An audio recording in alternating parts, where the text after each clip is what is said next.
කොහොමද ඔයාලට? ඉතින් හැමෝම පරිස්සමින් ඇති කියලා හිතනවා. මම අදත් ගෙනාවා හරියම රස බාර අඩු කරගන්න රෙසිපි එකක්. මම හිතනවා ඔයාලා මේ හදන රෙසිපීස් වලට ගොඩක් කැමති ඇති සහ මේවා ගොඩක් උදව් වෙනවා ඇති ඔයාලගේ බාර ඉක්මනින්ම අඩු කරගන්න.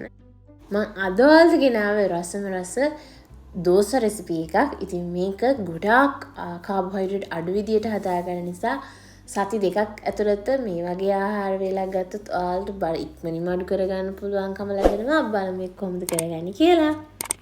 ඉතින් මේක හදාගන්න අපිට අද අවශ්‍ය වෙනවා පොල් පිටි. ඉතින් පොල් පිටි කියලා කිව්වහම ඔයගොල්ලෝ අහනවනේ මැගි පිටි කළ පොල් කිරිද කියලා. නැහැ. මේ දැන් සුපර් මාකට්ස් වල ගන්න තියෙනවා ලංකාවේ. කාබෝහයිඩ්‍රේට් ගොඩක් අඩු කීටෝ ඩයට් එකක් වුණත් කරන කෙනෙක්ට පාවිච්චි කරන්න පුළුවන් විදිහේ පිටි වර්ගයක් තමයි මේක.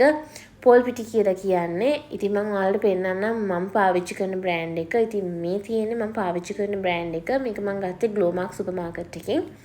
ඔයාලට මේ බ්‍රෑන්ඩ් එකම ගන්න කියනවා නෙමෙයි. ඔයගොල්ලෝ දැන් අහනවනේ මේක මොන වගේද එහෙම කියලා. ඒකයි මම මේ පැකට් එක පෙන්නුවේ. පොල් පිටි එකෙන් මේ සැහැන් දෙකක් අරගන්නවා.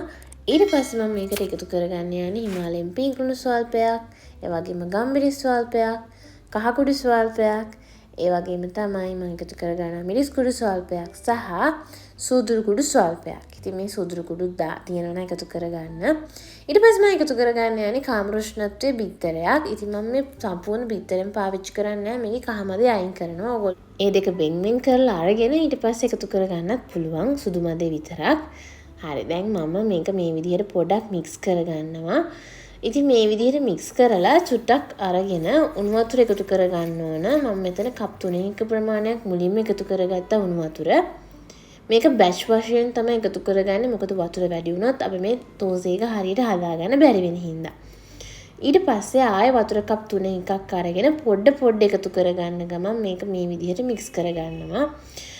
මොකද මේකේ මේ පොල් පිටි වලින් හදන ඕනම කෑමක් ඉක්මනින්ම කැඩෙන්න බලනවා. ඉතින් මේක මේ චුට්ට එකතු කරගන්න ගමන් මික්ස් කරගන්නේ මෙන්න මේ විදිහේ ක්‍රීමි පෝරබල් ටෙක්ස්චර් එකක් හදාගන්න ඕන නිසා.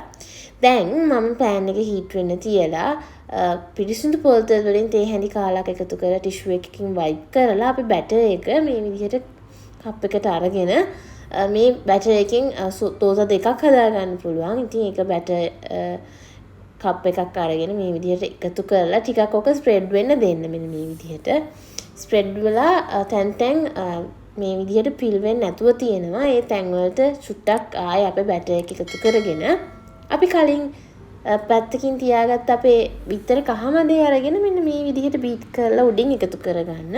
එතකොට මේක හරියම රසයි. ඉතින් ඔයාලට පුළුවන් ඒකත් පොඩ්ඩක් සීසන් කරලා අරගෙන එකතු කරගන්න. එතකොටත් හරියම රසයි.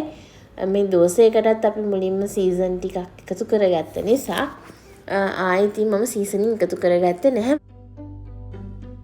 විනාඩි 2ක් විතර තියලා මේක ෆ්‍රයි වුණාට පස්සේ එක පැත්තක් අනිත් පැත්තට ෆෝල්ඩ් කරලා මේකත් ආයෙ චුට්ටක් ෆ්‍රයි වෙන්න දෙන්න.